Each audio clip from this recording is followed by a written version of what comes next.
The first time I heard Gabor Szabo was in a friend's house, Jimmy Martinez. He started giggling like, I said, "What are you giggling about, man? Man, I got something to show you. Gonna crack you up, man." And he put Gabor Szabo, and there was no piano, no keyboards, just congas and guitar and Ron Carter. And it was Chico Hamilton's Conquistadores en Huelva.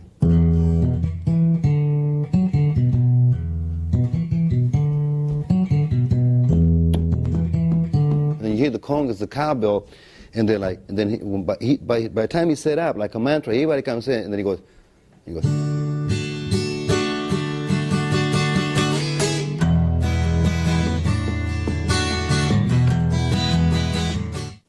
Discovering Gabor Szabo in 1966, it was a time of a lot of turmoil, and also a time of like the Beatles coming out of their cutesy, lollipop, teeny bopper stuff. They were going more towards like Bob Dylan. They were more like deep, in other words. And so again, the Beatles were a good medium to help me get from BB to Gabor, because as I said, before with the "and I love her" kind of thing, the Beatles were already crossing to the guru thing, and so they were starting to interject into their music a deeper thought, kind of like pop. And then you see Gabor Szabo playing The Beat Goes On. You see Gabor playing White Rabbit, So it was all merging without becoming confusion or fusion. It was merging very naturally. El Matador is a club here on Broadway Street in San Francisco. This is where Gabor Szabo would play, and he played something like this at El Matador.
His approach is more basic than Hendrix.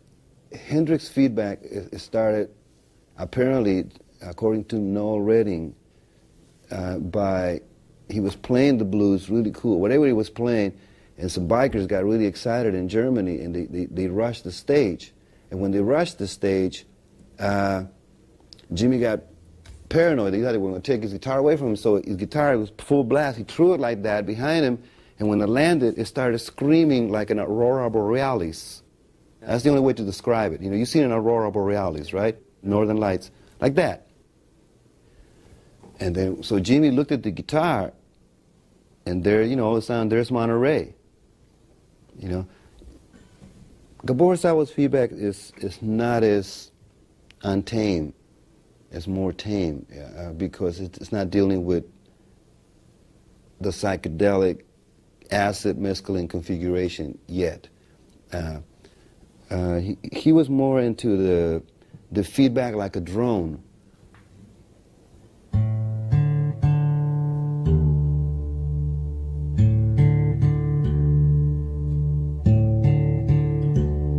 Because he listened to Indian music. So he used feedback as a drone instead of like a blackboard to paint colors on it. That's the only way that I can describe the two individual approach to feedback. Gabor was very focused on Gabor. You know, I know that he stayed over at my house and we hung out, but I can tell that by his demeanor that, you know, he listened to other things, but not as much as he listened to his own stuff. In other words, like he was very, not self-centered, but he was on himself. You know, he only take from people just a little bit, enough what he needed.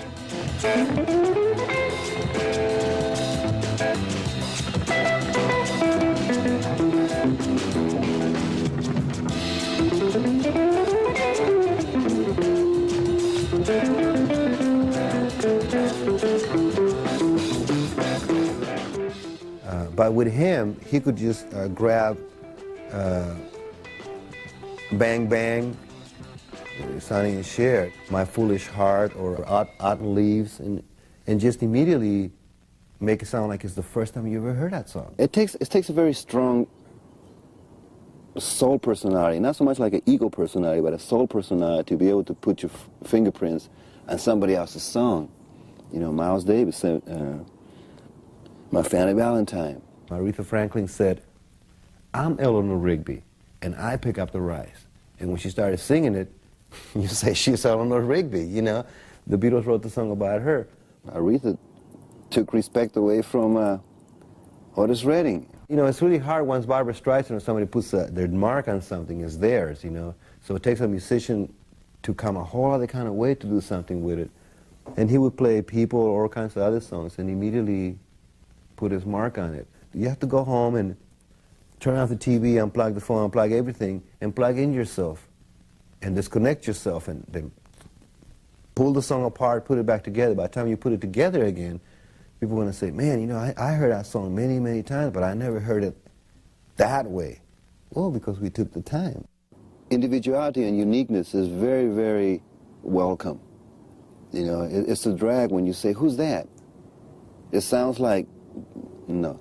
You know, you say, oh, that's Wes, or that's Jimmy, or that's John Lee, you know. It's more welcome like that, you know. So it's important that people do discover their own fingerprints. Gabor Szabo, when I saw him, every time he would turn into like a roly-poly kind of thing. He just go like that. I mean, Bill Graham used to call Eric Clapton one of the tightest dancers, close dancers. You know, he says, Eric Clapton dances really close, you know.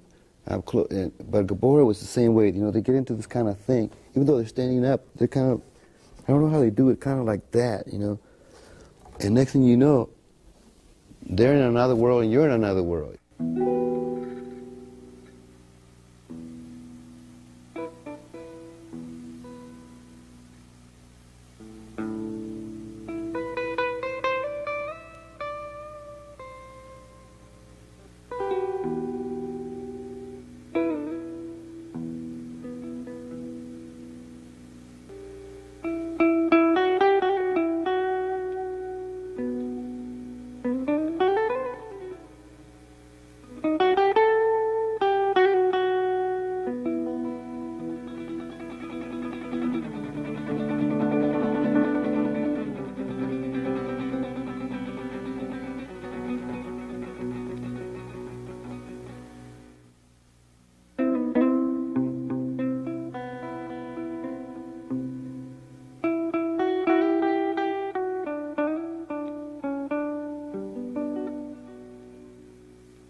There's something really beautiful about that song because it teaches you to pray and cuss at the same time, like,